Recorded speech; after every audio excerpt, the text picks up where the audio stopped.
Until recently, we had a good idea that Bill Murray was indeed on set for filming on Ghostbusters Afterlife.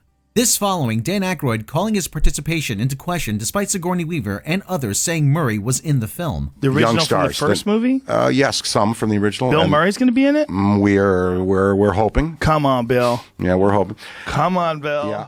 Following the reports of Murray having been spotted with the cast near the set, which put him one closer to being in the film, all that was lacking was confirmation from director Jason Reitman, son of producer Ivan Reitman, and writer-actor Dan Aykroyd. That was until recently when Aykroyd confirmed Murray had indeed filmed his scenes for the upcoming movie. There was good reason that not only Aykroyd but anyone who knows Murray's history, that he wavered on the idea of him returning until he physically showed up on set and cameras started rolling. As covered in a previous video about his possible involvement, Murray is notoriously difficult to work with and at times to be around or even to locate. In addition to the roadblocks preventing Ghostbusters 3 from being made for decades, there is actually more to the history of Bill Murray and the films of the Ghostbusters past. In this video, we will go deeper into the surrounding history of the actor and the previous Ghostbusters films, explore his relationships with Columbia Studios, his co-stars, and the filmmakers he's worked with, the surrounding whirlwind years before, in between, and after the first two films in the franchise.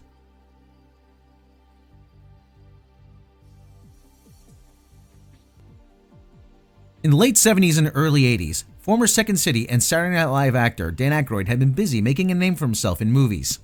After winning an Emmy in 1977 for his writing work on SNL, he would co-star in The Blues Brothers, which he would also co-write with director John Landis, with his former SNL and Second City castmate John Belushi in 1980. Aykroyd would also team up with Belushi again on the film Neighbors. In 1981, Dan Aykroyd began writing his outline for what would eventually become Ghostbusters, inspired by the classic ghost comedies of Abbott and Costello, The Bowery Boys, and Bob Hope, as well as his love for the paranormal. The 80-plus page outline was to feature Aykroyd as Ray Stantz, and Aykroyd's longtime friend, former SNL castmate, and Blues Brothers co-star John Belushi as Peter Venkman. Originally, Ghostbusters co-writer HARSLD RAMIS was not to appear in the film, and other actors such as Christopher Walken, Jeff Goldblum, John Lithgow, and Christopher Lloyd were considered for the role. Later, Ramis decided to play the character of Egon Spengler, named for German scientist Oswald Spengler and Ramis' high school classmate Egon Donsbach himself. The original outline had several differences from the finished film. Most notably that there was a scarier tone to the film, and the Ghost Smashers, as they were called, were already in business busting ghosts. The Ghost Smashers would travel through space, time, and dimensions. The Ecto-1 was to be a black 1975 Cadillac ambulance fitted with a type of cloaking device that would help the team escape from police. The team would also wear a form of riot gear, and the proton packs would be hooked up to a central power source. There were a few things that were similar to the final film, those being the Stay Puft Marshmallow Man, the Ghost Traps, and Slimer, which was to be scarier and originally called Onion Head. Progress on the script titled Ghost Smashers proceeded slowly, until when on March 5, 1982, as Dan Aykroyd was writing a line of dialogue for him, the actor received word that his friend, John Belushi, had died of a drug overdose in Los Angeles at the age of 32. After Belushi's death, Aykroyd decided to pay tribute to his departed friend by changing Onion Head and having him more closely resemble Belushi's character Bluto from Animal House.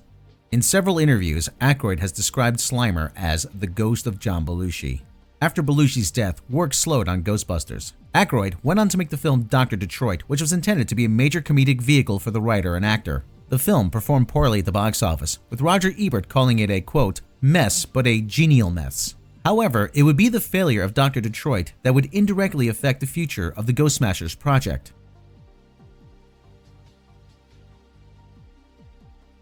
Animal House director John Landis, along with producer Jeffrey Katzenberg and screenwriter Timothy Harris, were developing a movie titled Black and White, which was originally to star Gene Wilder and Richard Pryor.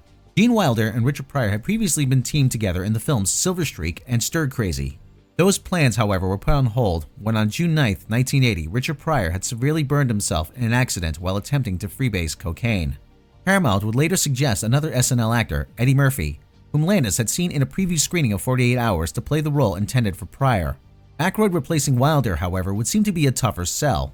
Dr. Detroit was Aykroyd's first film without being teamed with his former SNL co-star John Belushi. Its failure signaled the general consensus in Hollywood that Aykroyd wouldn't work in a film without Belushi. Director John Landis still believed in Aykroyd, and to get him, Aykroyd agreed to take a pay cut to star in the film. Released on June 6, 1983, Trading Places was a success at the box office and with critics. It would end the year being the fourth highest grossing movie, making $90.4 million against a budget of $15 million. The With his career now revitalized, Aykroyd would eventually turn to another SNL veteran to help make his languishing Ghostbusters film. Murphy and Aykroyd worked so well together that Dan decided to write a role specifically for Eddie. Fellow Saturday Night Live alum would turn it down to take on a different role. But more on that in another video. Ernie Hudson would of course take on the role of the everyman Winston Zeddemore in the final film. Ivan Reitman had first met Dan Aykroyd at City TV in Toronto, where he was a producer shortly before being fired. He had been steadily working his way up in Hollywood, producing David Cronenberg's Shivers in 1975 and 1977's Rabid. His major breakthrough came in 1978 when he produced National Lampoon's Animal House and then directed 1979's Meatballs and 1981's Stripes, all of which were co-written by former SCTV star Harold Ramis. It was over lunch at Arts Delicatessen in Studio City, Burbank, that Reitman suggested Aykroyd's 80-page outline should be pared down, with all the action taking place on Earth rather than in other dimensions. Aykroyd agreed, and the two later met with Harold Ramis. Aykroyd's version was said to be far too expensive to film. Having the main characters travel across space, time, and dimensions would push the budget well over $100 million. It would be Ramis, along with Reitman, that would help reshape the film, which, in its new incarnation, would feature three scientists going into business as supernatural exterminators set in New York. In March of 1983, the film, now known as Ghostbusters, was pitched to Columbia Pictures head Frank Price. Aykroyd was said to have a one-sentence pitch for Price: Ghost Janitors in New York. Price liked the idea, however believed that the film was risky, largely due to the salary demands of the stars and the fame they had garnered since SNL. This was in addition to the large special effects budget required. Comedies were also considered at the time to have a finite ceiling as far as potential earnings. Ramis suggested a budget of between $25 and $30 million, which he later admitted that he based the number on being 3 times the budget for the film Stripes. Price agreed, seeing that Animal House had been a huge hit back in July of 1978. A budget of $25 million was approved, with an additional $5 million needed to finish the film. The script, however, was still being worked on, and several changes were still being made. In addition to the changes in the script, there would also be another change that would help the film coalesce into the form that it's known today. The group decided that one actor in particular would be the only one to fill John Belushi's rather large shoes. Born in Evanston, Illinois, just 12 miles outside of Chicago on September 21, 1950, the parents Lucille and Edward Joseph Murray, Bill Murray's star had been steadily on the rise. One of 8 siblings, 2 of which, Brian Doyle Murray and Joel Murray, also being actors, Bill Murray was an alumnus of Second City after being recruited into the group by his older brother, former SNL writer Brian Doyle Murray, whom he also appeared with in the film Caddyshack. The actor moved to New York after being brought into the National Lampoon stage show The Lemmings by his Second City and SNL castmate John Belushi. In 1976, Murray joined the cast of SNL after the departure of Chevy Chase. In February of 1978, Murray would have an altercation on the set of SNL with Chase, who returned as host, punching the actor in the face and calling Chase a quote-unquote medium talent. Murray landed roles in comedies such as Meatballs, the aforementioned Caddyshack, and Stripes, which he had co-starred with Harold Ramis, who had also co-written the film and was directed by Ivan Reitman. Ironically, it would be his portrayal of writer Hunter S. Thompson in Where the Buffalo Roam that would provide the impetus for Murray to accept the role in Ghostbusters. The film was widely panned by critics. Leonard Maltin described it as a dreadful comedy, and that it would baffle anyone unfamiliar with Thompson's work and insult anyone who was. Film critic Gene Siskel said of the film, "There's nothing in the film that would make anyone want to read Hunter Thompson's words, and that's a critical failure for a movie about a writer." Thompson himself said of the script, "It sucks. A bad, dumb, low-level, low-rent script." The art Linson directed Where the Buffalo Roam was so reviled that Universal pulled the plug on the film's distribution. It was the first misstep in Murray's career. However, it would pave the way for success not far down the road. After John Belushi's untimely death, the role of Peter Venkman in the new Ghostbusters film would be rewritten for Murray.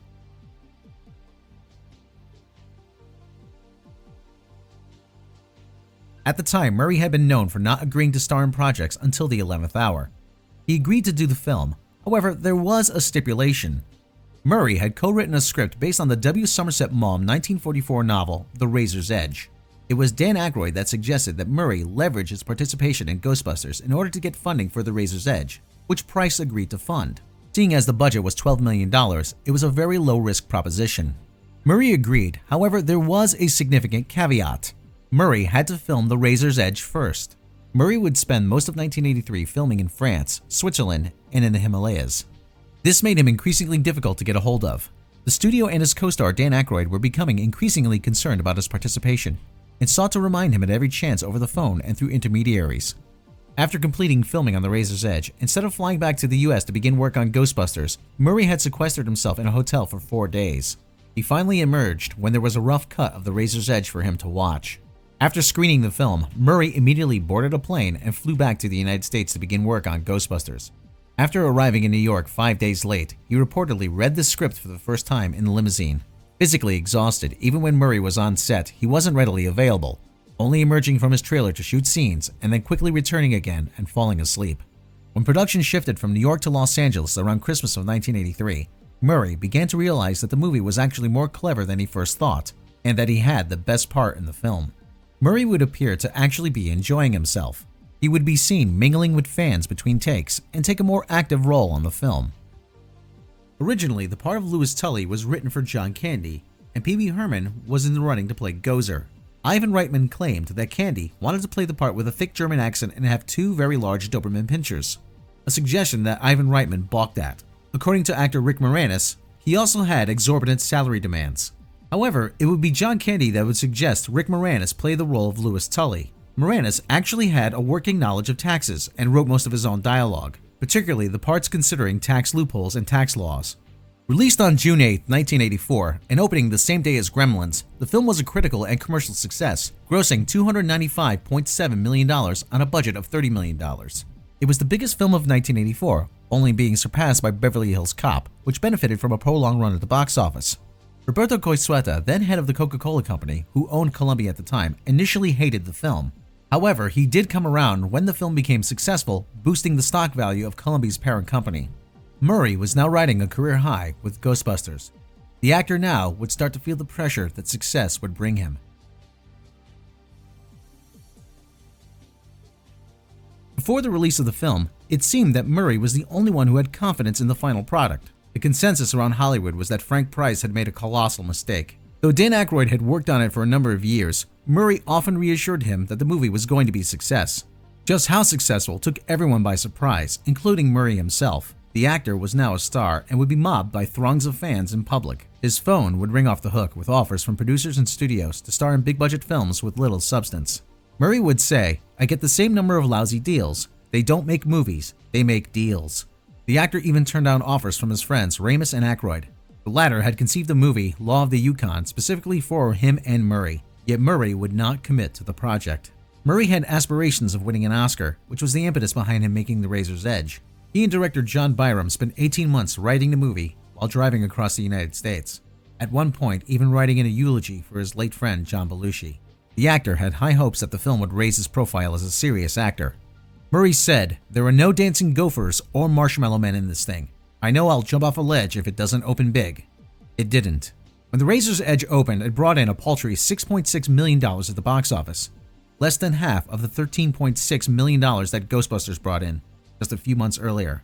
Film critic Roger Ebert said of Murray's performance, "Perhaps in his desire to make a break with the comic roles we know him for, he was overacting. That makes for even more curious moments in the film when he allows himself to be funny. The comic side of his character doesn't seem to be coming out of anything."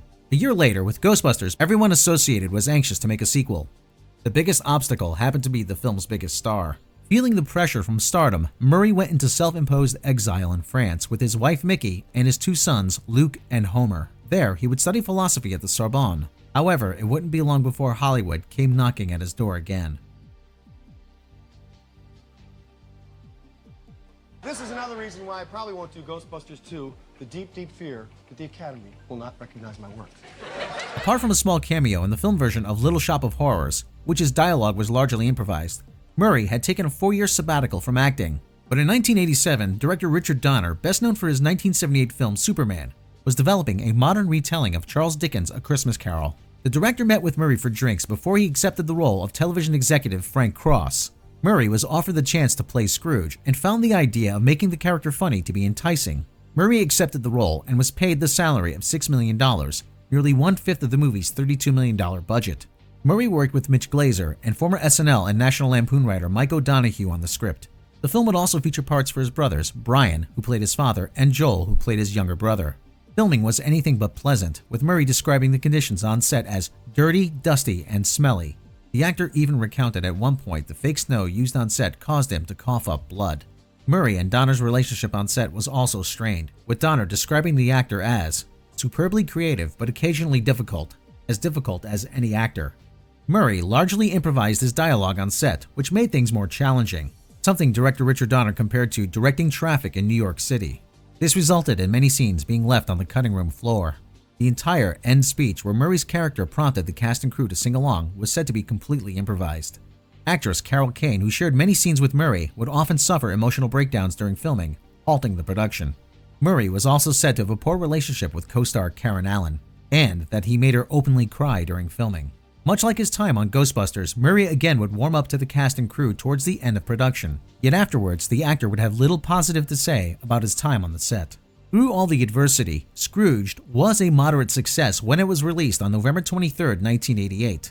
Making $18.6 million over the Thanksgiving Day weekend. The film would go on to make $60 million and would become a staple during the holiday season. Though Scrooged would be Murray's first starring role in a feature film in over 4 years, it wasn't the only attempt to lure him out of semi-retirement.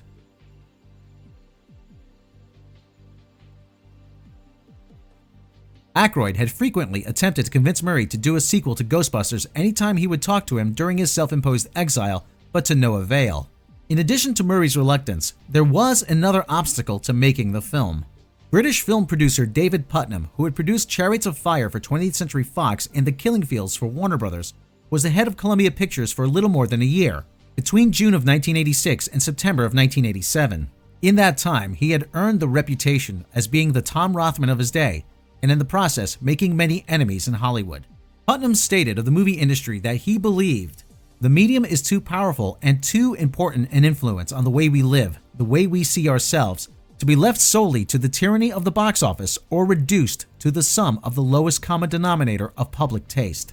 Putnam notoriously once said of the ending of E.T. the Extraterrestrial that he thought the alien should have stayed dead, and that he would not have made the Sylvester Stallone movie Rambo. Dan Aykroyd would clash with Putnam over the film Vibes, which would star Jeff Goldblum rather than Aykroyd himself.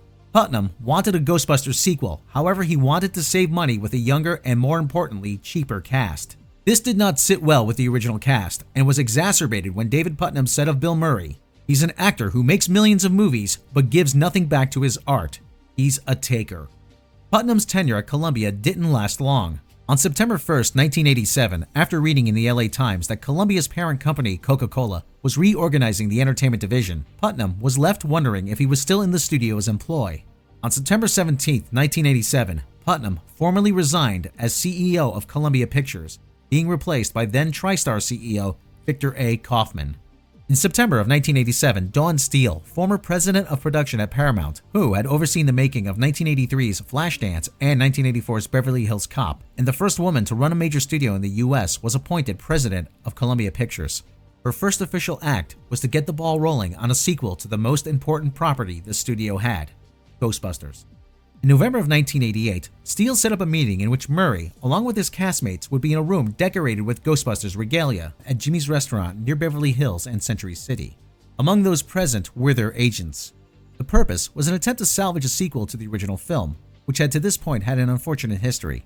The hope was that after spending time with his friends, they'd tap into whatever nostalgia he might have for the property. Not to mention the fact that Scrooged had made only $60 million at the box office, and that doing a sequel would make sense to everyone involved, and he'd see a financial benefit from it. The cast decided that they would take a pay cut to make the film in exchange for points off the back end in order to keep production costs down. Production, however, was scheduled to start in November of 1988, giving the cast and crew only 6 months to complete the film in time for a summer release the following year. The original concept behind Ghostbusters 2 was much larger in scope than the finished product. Aykroyd's original vision was the Ghostbusters would be taken out of New York and would pursue a kidnapped Dana who was being held by a colony of fairies in Scotland, and that they'd travel through an underground tunnel that was over 2,000 miles long. Harold Ramis suggested that the film have a creepy baby that had the agility of an adult, however decided against it. Some elements were retained, such as a kidnapping, however it was not Dana. It was her child, Oscar, whom her possessed boss needed for the second coming of Vigo the Carpathian, a 16th century tyrant and sorcerer. Though he agreed with his castmates, Murray did have some stipulations. The first of which was that he didn't want the film called Ghostbusters 2 and told Rolling Stone at the time that they would burn in hell if it was. He suggested The Last Ghostbusters in order to ensure that there would be no Ghostbusters 3. He also wanted the proton packs to be much lighter this time and that there would be no slime.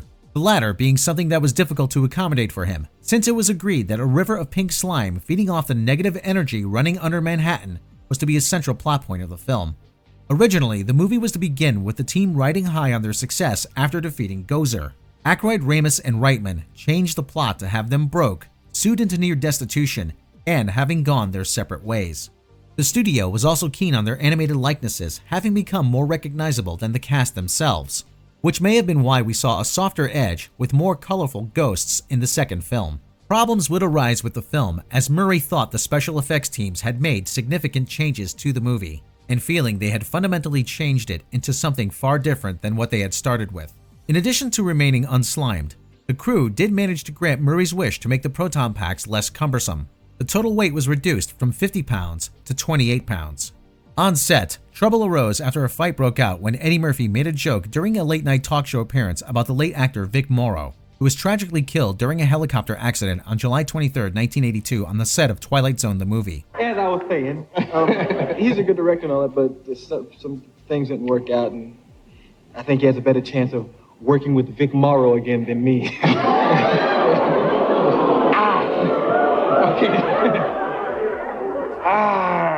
Murray and Aykroyd were at odds over the joke, and reportedly tensions started to run high. The film's release date was pushed up from July 4th to June 16, 1989, to avoid competing with another blockbuster film from that year, Tim Burton's Batman. Like its new release date, the final product, which took over 5 years to make it to the big screen, felt rushed. Film critic Roger Ebert said of Ghostbusters 2, "There's no comedy in it," claiming only one laugh in the movie's total 108-minute runtime when he viewed it with 700 other movie patrons. Murray had his own opinions on what went wrong with the film, feeling there was too much slime and that the effects artists had taken over. Dan Aykroyd was mostly pleased, feeling that the movie felt about 75% of what he intended, claiming that the ending did not live up to the original, but it was difficult to top Mr. Stay Puft. Reitman laid the blame on Batman for sucking the oxygen out of the room and for not having the surprise and originality of the first film. Reitman praised the cast overall for their performances. The movie was far from a failure, making $215.4 million on a budget of approximately $30 to $40 million. However, Reitman's take on Batman preoccupying movie audiences could be disputed, as 1989 was a crowded summer at cinemas with releases such as Spike Lee's Do the Right Thing, Dead Poets Society, When Harry Met Sally, Weekend at Bernie's, Honey, I Shrunk the Kids, and the third installment of the Indiana Jones and Karate Kid movies, along with the second Back to the Future and Lethal Weapon movies, Star Trek V, the latest James Bond movie, License to Kill, Friday the 13th Part 8, and Turner and Hooch. There were plenty of choices at theaters and only so much of the entertainment dollar to go around. Though Bill Murray, as history shows, can be criticized for being difficult to work with and for his unwillingness to commit to a project, his comedic talent is undeniable. After the debacle that was Ghostbusters 2016, and with Murray back in the fold as Peter Venkman alongside the original cast, and with the right creative team and new cast members on board, it would seem that Ghostbusters is ready to be reborn for a new generation of fans, both young and old alike. Are you looking forward to seeing the original cast return in Ghostbusters Afterlife? And for more coverage, please check out our other Ghostbusters videos here at Midnight Edge and at Midnight Edge After Dark.